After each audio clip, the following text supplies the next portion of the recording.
RUHS, BSc nursing and सभी degree courses के लिए अब सरकार सभी को देगी एजुकेशनल लोन। मेरा मानना है एजुकेशनल लोन आप सभी को लेना चाहिए, चाहे आपकी फाइनेंशियल कंडीशन वीक है या फिर स्ट्रांग है, चाहे आप प्राइवेट कॉलेज लेने जा रहे हो या फिर गवर्नमेंट कॉलेज लेने जा रहे हो। आपको अपने पेरेंट्स से पैसा नहीं लेना है, उन पर डिपेंड नहीं होना है, आप खुद अपने पैरों पर खड़े हो सकते हैं। ये लोन जॉब लगने के बाद आपको चुकाना होगा। इस वीडियो में एजुकेशनल लोन से रिलेटेड आपके सारे डाउट और पूरी इन्फॉर्मेशन कवर अप की गई है। ऐसा स्ट्रक्चर वे में पूरे यूट्यूब पर नर्सिंग फैमिली के अलावा वीडियो देखने को नहीं मिलेगा। वीडियो को पूरा जरूर देखिएगा, बहुत ही इंफॉर्मेटिव वीडियो होने वाला है सभी डिग्री कोर्सेज के लिए। सो इस वीडियो में हम लोग किस किस सब टॉपिक पर बात करने वाले हैं। सबसे पहला सब टॉपिक रहेगा कि एजुकेशनल लोन किसे लेना चाहिए, एजुकेशनल लोन कौन ले सकता है, एजुकेशनल लोन कैसे ले सकते हैं, पूरा प्रोसेस जानेंगे, क्या क्या डॉक्यूमेंट्स रिक्वायरमेंट रहेंगे, कितना लोन मिलेगा, इंटरेस्ट रेट क्या होती है, मोरेटोरियम पीरियड क्या होता है, रीपेमेंट टेन्योर क्या होता है, कोलेटरल, सब्सिडी, सभी पर डिस्कशन करने वाले हैं। और किस किस चीज़ के लिए लोन मिलेगा, फीस, रहना, खाना पीना, किताबें, लैपटॉप, किस किस चीज़ के लिए लोन मिलने वाला है, इस पर भी बात करने वाले हैं। सो चलिए वीडियो को शुरू करते हैं। Hey guys, welcome and welcome back to new another video. This is Paresh, currently BSc nursing second year. अब हमारा सबसे पहला सब टॉपिक रहेगा कि एजुकेशनल लोन किसे लेना चाहिए। मेरी मानो तो एजुकेशनल लोन आप सभी को लेना चाहिए, चाहे आप प्राइवेट कॉलेज लेने जा रहे हो या फिर गवर्नमेंट कॉलेज लेने जा रहे हो। स्पेशली मैं प्राइवेट कॉलेज लेने जाने वाले स्टूडेंट्स को कहना चाहूँगा कि आप लोगों को एजुकेशनल लोन लेना चाहिए। इसमें आपको बहुत ही ज़्यादा बेनिफिट देखने को मिलते हैं। और जितने भी पश्चिमी देशों के स्टूडेंट्स हैं ना, वो क्या करते हैं, उनके पेरेंट्स क्या करते हैं, जैसे ही वो 10th या 12th कर देते हैं ना, तो उनके पेरेंट्स उनको फ्रीडम कर देते हैं, उनको आज़ाद कर देते हैं। वो फिर अपनी हायर एजुकेशन खुद से ही कवर करते हैं, हायर एजुकेशन खुद से कवर करते हैं, खुद से ही जॉब करते हैं, खुद की जॉब करते हैं और फिर वो अपनी फीस अफोर्ड करते हैं। तो आप लोग भी ऐसा कर सकते हैं। पश्चिमी सभ्यता को मैं पूरी तरह से नहीं मानता कि आप लोग उनकी पूरी सभ्यता अपनाओ, लेकिन हाँ, कुछ ऐसे पॉइंट हैं जो अपनाने चाहिए, वाकई काबिल तारीफ हैं जो कुछ पॉइंट्स हैं। बाकी मैं बात करूँ एजुकेशनल लोन कौन ले सकता है, सो एजुकेशनल लोन आप सभी लोग ले सकते हैं। एजुकेशनल लोन लेने के लिए आपके पास नेशनलिटी इंडियन सिटीजन होनी चाहिए और नेक्स्ट आपकी एज जो है वो 18 प्लस होनी चाहिए। यदि आपकी 17 वर्ष है तो आप लोग अपने पेरेंट्स के नाम से भी एजुकेशनल लोन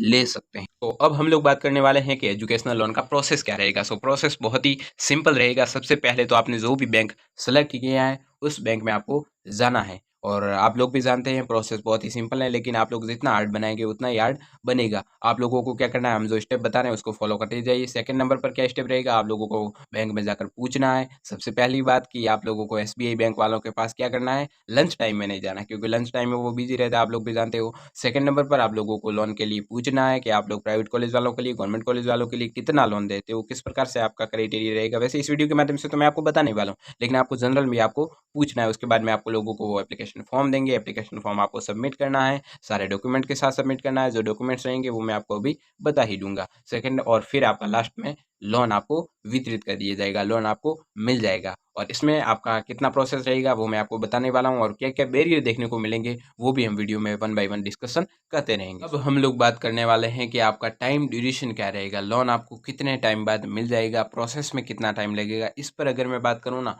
तो आपका लोन लगभग 1 to 4 वीक में आपको लोन मिल जाएगा। ये डिपेंड करता है यदि आपका कोई बैंक में रिलेटिव्स हैं। सबसे पहले एक और बात मैं आपको बता देना चाहता हूँ, काफ़ी सारी ऐसी बैंक होती हैं जो आपको लोन देने से डिनाई कर देती है।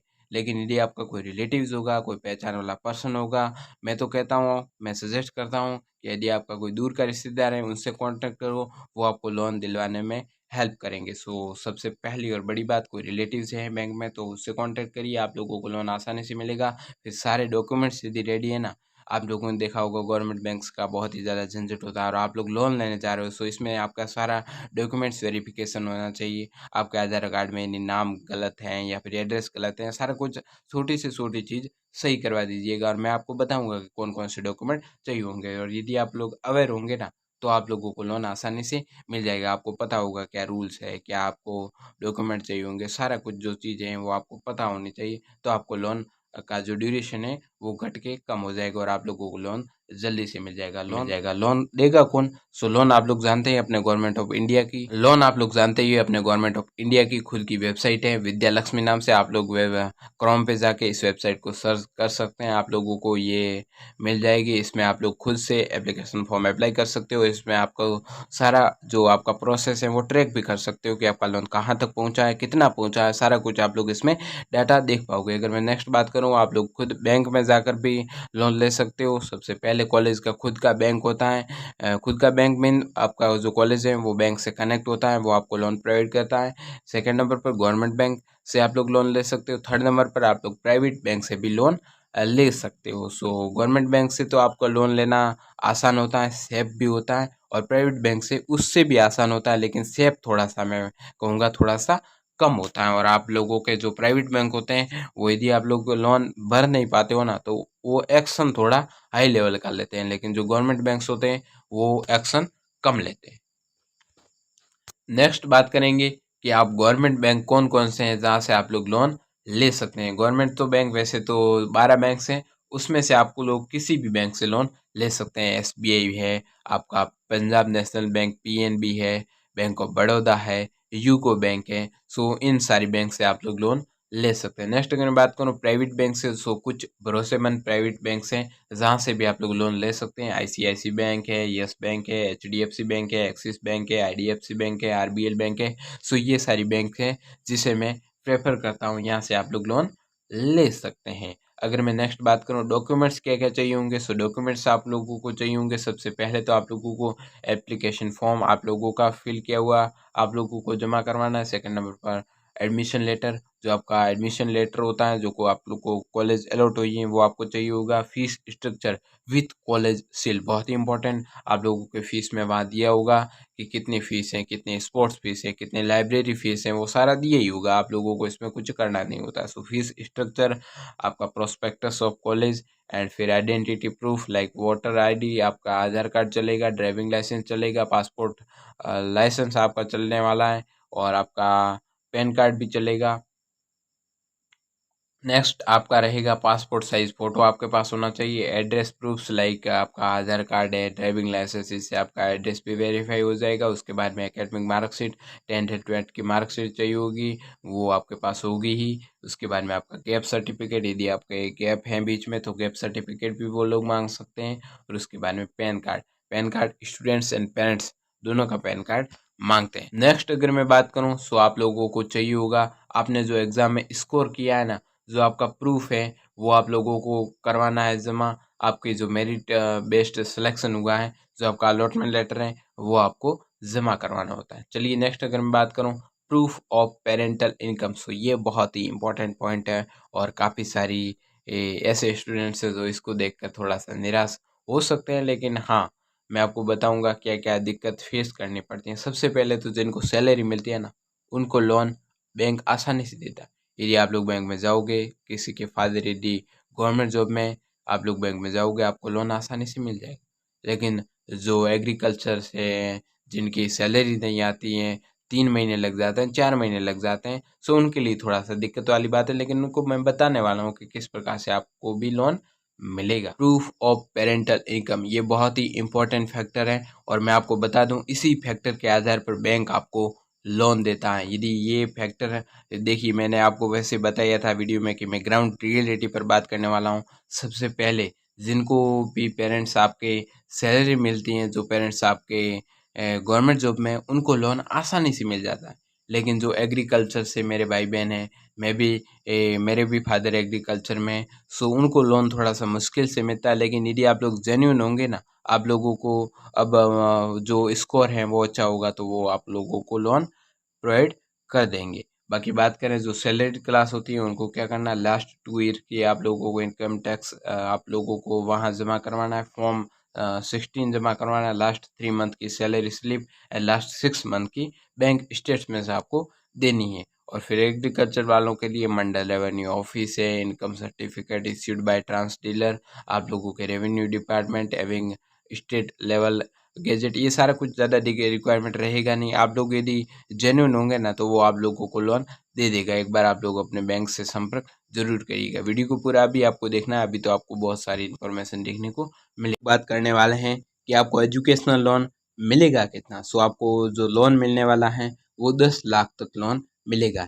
यदि आप लोग 10 लाख से ऊपर लोन लेना चाहते हैं तो उसमें आपको किसी भी प्रकार का सामान गिरवी भी रखना पड़ता है। काफ़ी सारे गवर्नमेंट्स के रूल होते हैं। गवर्नमेंट्स का रूल आपको लोग यदि 10 लाख से कम लोन लेते हो वहाँ लागू होता है। यदि आप लोग 9.5 लाख का मतलब लोन लेते हो तो वहाँ आपको किसी भी प्रकार का सामान गिरवी नहीं रखना पड़ता है। सो ये बहुत ही इंपॉर्टेंट है। 10 लाख तक का आप लोग लोन ले सकते हो और उसमें आपकी डिग्री वैसे भी हो ही जाएगी। बात करें इंटरेस्ट रेट की, तो ये ब्याज क्या होता है। सो ब्याज आप लोग जानते ही हैं, सिंपल सी लैंग्वेज है। और बात करें आपके जो पेमेंट होता है, टोटल मान लो आपने 5 लाख का लोन लिया, सो उसके बाद में उसके ऊपर आप लोगों का बैंक कितना चार्ज करता है वो आपका ब्याज होता है। सो 7 से आपके 14% बैंक चार्ज करता है ब्याज के रूप में। बहुत ही कम ब्याज है। और जो गर्ल्स हैं उनके लिए तो इससे भी कम है। मान लो बॉयज़ के लिए 8% ब्याज आपके चार्ज करती हैं, तो गर्ल्स के लिए 6 to 7% वो रहने वाला है इंटरेस्ट रेट।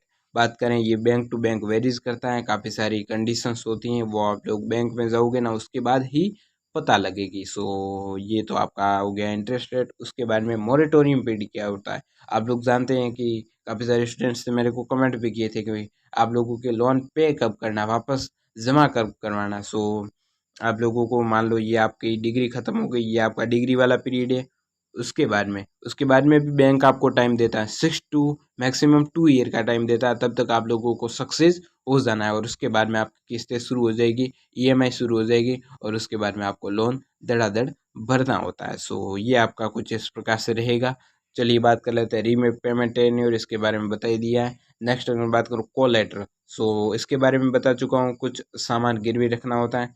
यदि आप लोग 10 लाख से कम लोन लेते हैं, सो गवर्नमेंट का रूल है आप लोगों को किसी भी प्रकार का सामान गिरवी नहीं रखना पड़ता है। उसमें आपको बैंक सीधा सीधा लोन दे देता है। और फिर यदि आप लोग 10 लाख से ज़्यादा का लोन लेते हो तो फिर बैंक टेढ़ा मेढ़ा होकर लोन देता है। सीधी सी बात भाषा में आप लोगों को समझ आ गया। अब इंटरेस्ट सब्सिडी क्या होती है। सो गवर्नमेंट आपको टाइम टू टाइम सब्सिडी देती रहती है, उसका भी आप लोगों को बहुत ही ज़्यादा फ़ायदा मिलता है।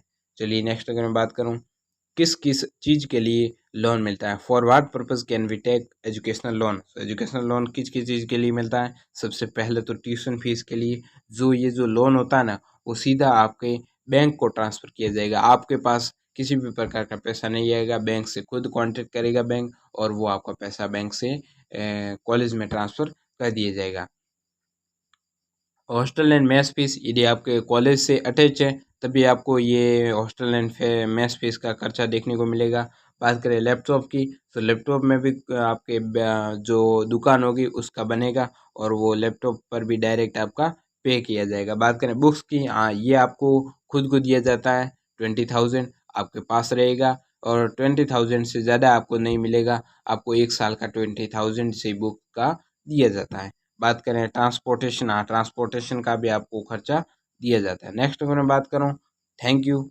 आप लोगों का यदि कोई भी डाउट है आप लोग कमेंट में करिएगा। बाकी आप लोग टेलीग्राम पर पूछ सकते हैं मेरे को, इंस्टाग्राम पर जाकर मेरे को व्हाट्सएप तो मैं आपको यहाँ रिवील नहीं कर रहा हूँ। इंस्टाग्राम पर मेरे को डीएम करिएगा, डिस्क्रिप्शन बॉक्स में लिंक है, आप लोग मेरे से ज़रूर संपर्क करिएगा। किसी भी प्रकार की दिक्कतें हैं, फाइनेंशियल दिक्कतें हैं, आप लोग मेरे से ज़रूर कॉन्टैक्ट करिएगा। टेलीग्राम पर भी आप लोग पर्सनल मैसेज कर सकते हैं, मैं आपका पूरा रिप्लाई करने की कोशिश करूँगा। So guys, thanks for watching. Please do the subscribe button, press the bell icon for the notification. Thank you.